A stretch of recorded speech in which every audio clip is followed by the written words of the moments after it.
5000 ரூபாய் கொடுத்து வீட்டுக்கு வாங்கி வந்த 2 மாதமான குழந்தை.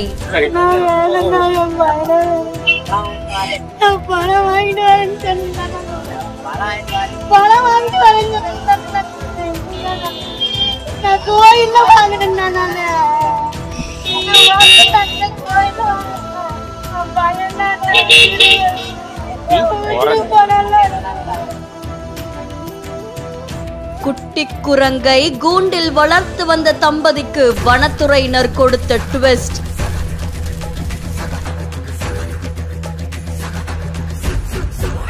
கோவையில் இருக்கக்கூடிய வனசரகம் தடாகம் சுற்றுக்குட்பட்ட காட்டூர் நஞ்சப்பா சாலையில குடியிருந்து வரவங்க தான் பெருமாள் சகுந்தலா இந்த தம்பதி. இவங்க வீட்டுல குரங்கு வளர்க்கிறதா வனத்துறையினருக்கு தகவல் ஒண்ணு கிடைச்சிருக்கு. அந்த தகவலின் அடிப்படையில அங்க போய் பார்த்த வனத்துறையினர் அதிர்ச்சி அடைஞ்சிருக்காங்க.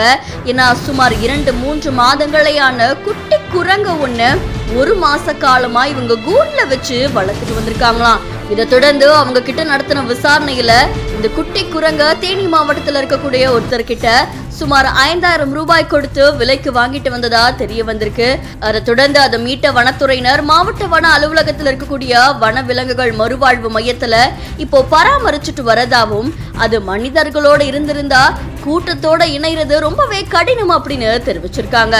இதை தொடர்ந்து வனப்பகுதியில வாழ்றதுக்கான அதுக்கு சூழ்நிலை ஏற்பட்டதுக்கு அப்புறமா அந்த குட்டி குரங்க மறுபடியும் வனப்பகுதிக்குள்ள விடுறதாவும், அது வரைக்கும் வன விலங்குகள் மறுவாழ்வு மையத்துல பராமரிக்கப்பட்டு அதுக்கான ஏற்பாடுகள் செய்யப்பட இருக்கிறதாவும் வனத்துறையினர் தெரிவிச்சிருக்காங்க. இதை தொடர்ந்து கணவன் பெருமாள் மற்றும் மனைவி சகுந்தலா மேல வன உயிரின குற்ற வழக்கு பதிவு செஞ்சு நீதிமன்றத்தில் ஆஜர்படுத்தி கோவை மத்திய சிறையில அடைச்சிருக்காங்க. இந்த செய்தி இப்போ அந்த பகுதியில் பெரும் பரபரப்பை ஏற்படுத்தி இருக்கு.